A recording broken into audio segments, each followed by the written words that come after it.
আল্লাহ এক জালেমরে দেশ থেকে নিয়ে গেছে, মনে হয় যে সামনে সুদিন আসতেছে, ঠিক না?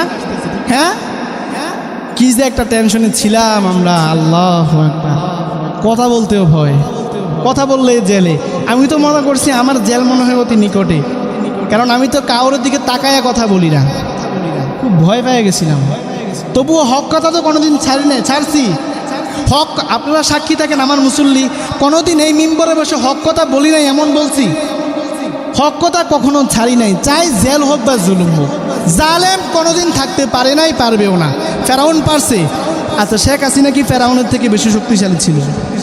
হ্যাঁ, আল্লাহর বান্দিরে এটা কেডা বুঝাই বোঝে? আল্লাহ ফেরাউনরেও ধ্বংস করছে, আল্লাহ ফেরাউনরেও ধ্বংস করছে। এই বান্দিরে এটা বুঝানোর মতো ব্যবস্থা ছিল না।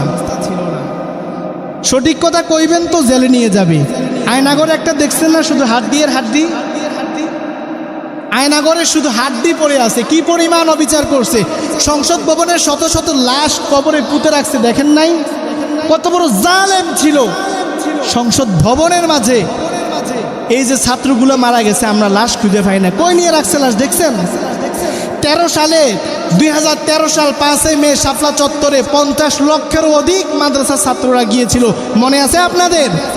আমাদের ছাত্র ভাইদেরকে হারাইছি, তখন সরকার মহোদয় বলেছিল এত মানুষ মরে নাই, এত ছাত্র মরে নাই যেমনটা তোমরা বলো।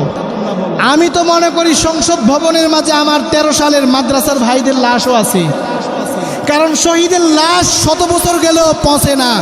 এই লাশগুলো 13 সালের লাশ এখানে আছে। কত বড় জালেম হলে এই কাজ করতে পারে? আল্লাহ ধ্বংস করছে না? তাহলে ভয় কিসের পান?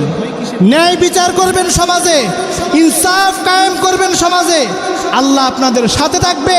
যুগে যুগে জালেমকে আল্লাহ ধ্বংস করেছে, ভবিষ্যতেও ধ্বংস করবে। ইন্নাল্লাহা ইয়া'মুরুকুম আন তুআদ্দুল আমানাতি ইলা আহলিহা। আল্লাহ রব্বুল আলামিন আমাদেরকে নির্দেশ করতেছেন, আদেশ দিচ্ছেন, 1 নাম্বার আন তুআদ্দুল আমানাতি ইলা আহলিহা। তোমরা আমানত যে জিনিসটা আছে এটা তোমরা ফিরিয়ে দাও। আমানতকে যথাযথ ফিরিয়ে দাও, খেয়ানত করবা না। আমানত তার মালিকের নিকট যথাযথ ফিরিয়ে দাও, খেয়ানত করবা না। 2 নাম্বার আদেশ, আল্লাহ বলেন ওয়া ইযা হাকামতুম বাইনান নাসি ওয়া আন তাহকুমু বিল আদলি। যখন তোমরা সমাজের মাঝে ন্যায় বিচার করবা, বিচার আচার করার সময় সমাজের মধ্যে তোমরা ন্যায়কে প্রতিষ্ঠা করো, ইনসাফ করবা। কি করবা?